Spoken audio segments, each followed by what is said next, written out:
April 28th, 2013. Camera started kicking in on this, so I had to think quick. It's not February, it's April. I was, just got off of a Wikipedia, and I'm playing a song at the end, Where Have All the Flowers Gone? And I remember it was really, really popular in my really early years, and I was trying to hear like the version that I remember, and went through like 4 or 5 versions and couldn't hear exactly the one I remember. But evidently Pete Seeger's the one that took like an old Russian folk song and changed the words and came up with this. And he did win a Grammy Award for it, Where Have All the Flowers Gone? And that was in I think he said he composed it in 55 and then released it in 60. This is some date in there, 56. So he probably released it, but I think he won the Grammy for it. Re-released it 1960. Now in 62, Peter, Paul, and Mary sung it. Now listen to one of those, but it's just a live version. 64, Four Seasons, Frankie Valley's Four Seasons. 1965, Joan Baez. That's the copy that I got that I'm going to play later on. Johnny Rivers did it in 65. In 66, Harry Belafonte did it. And in 72, Earth, Wind, and Fire. I didn't check that one. That might be the one that I'm thinking of. But I remember it was very, very popular on the radio. Where Have All the Flowers Gone? Early 70s. That's probably the one I'm thinking of. And then Richie Valens. Richie Valens? The La Bamba guy did it as well. But it's interesting how history can, some songs will translate through the decades quite well. Gordon and I was talking earlier today about 25 years ago. It was about we were outside enjoying the weather, and I remember we came back in 87, so it's actually 26 years ago.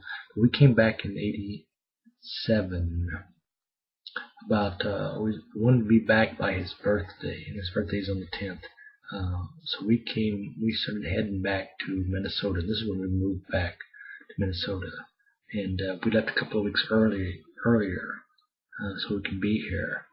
And I remember it was quite warm, but that had been in 87, our 5th year together, and usually by then we had I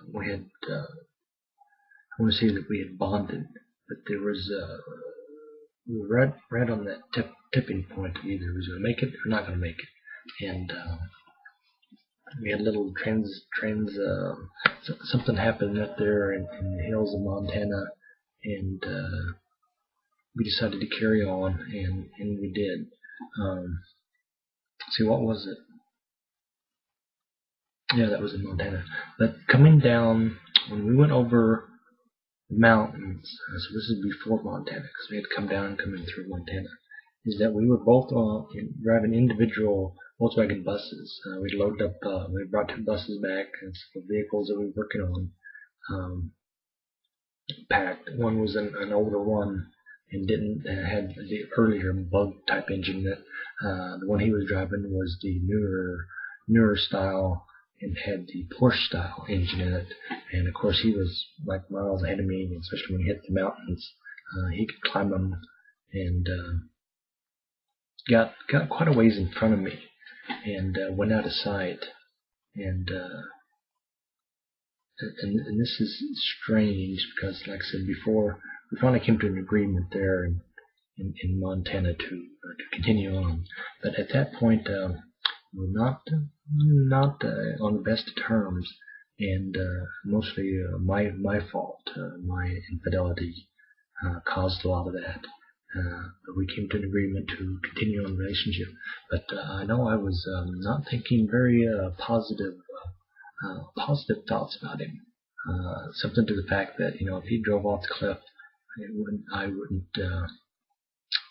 have cared if he had drove off the effing mountain. And so when he was coming down, and he hit an elk, and it almost threw the bus completely off the cliff. I know I was coming down and I could see some lights flashing, emergency lights flashing down, and I finally clipped over and I was coming down. I could see some emergency flashing. And then once I got closer, I could see that it was the bus. So when I pulled over, all the damage, the whole front end of the bus was caved in, and he was quite shooken up. And I realized at that point that yes, he could easily have hit that elk and went off the mountain there. Like I said, after that we kind of came to an agreement to stay together, and we have all those years. So here, 26 years later, we're still together. But it's just it's strange how you can think, And I've really been lucky in life, and I've not really forced and thought. I usually try to stay out of that negative zone. I'm always trying to be a very positive and forthcoming person.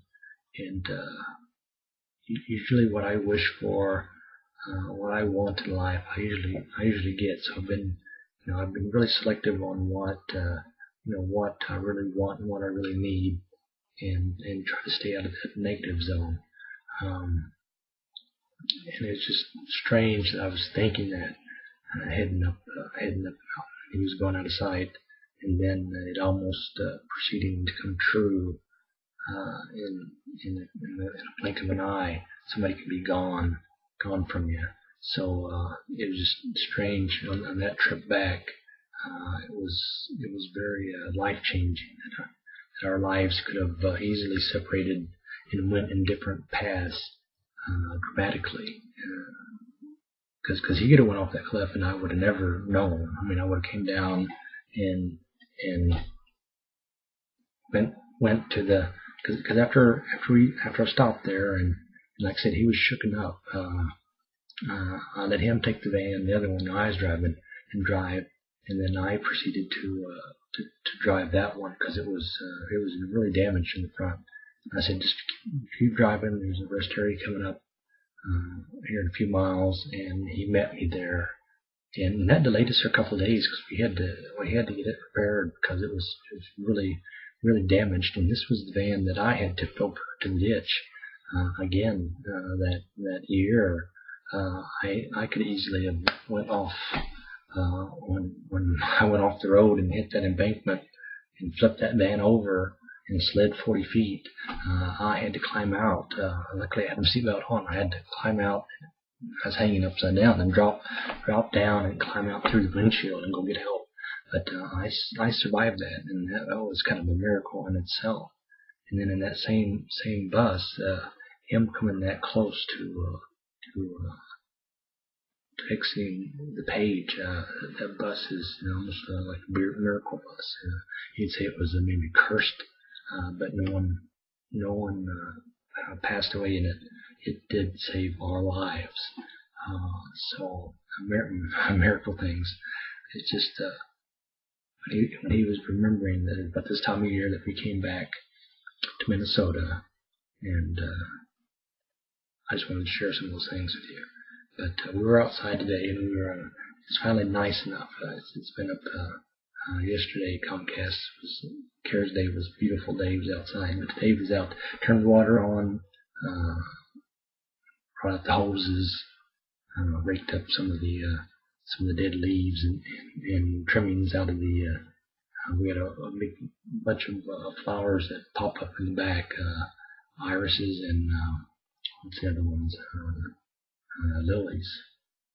The lilies pop up, and then the tulips are starting to turn green and come up. And then I took some pictures of these little blue purple flowers that pop up in the little circle. Flower bed we got in the front. I don't know what they are. I'll have to look it up. But I took some pictures of those. Those are the first flowers of the season.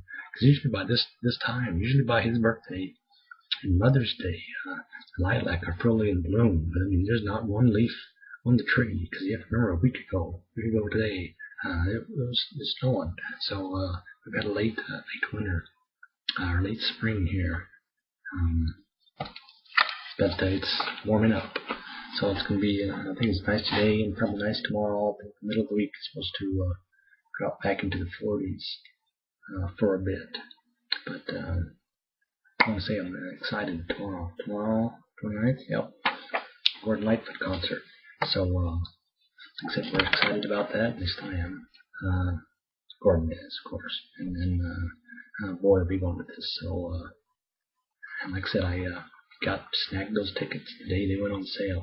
So about 2 hours after they went on sale, I shot, and even though I was at work, I shot downtown on my lunch break, and was able to get like third row seats. So really excellent. I think you're going to be surprised. I don't know if you paid much attention when it says row C on there.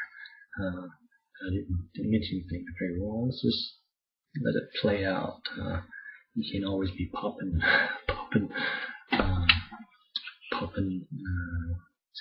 bubble, but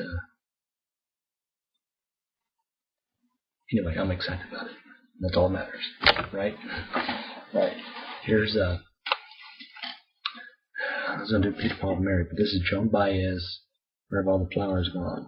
And I'll have to check out the Earth, Wind, and Fire, but I still think it's sometime in the 70s that I remember hearing it. But I think I could have grew up in the 60s and heard it a lot too. So someone tell me, when was the most popular time that you remember hearing Where Have All the Flowers Gone? It might have been from a movie too. I have to think about that one. Even though when I read through there, I didn't see anything about a movie. Usually they take a song like that and they play it in a movie and it becomes a really big hit. It's by some, who knows what that is. But Joan Baez, I don't think I even got the year. When she sung this one, but it's evidently live. And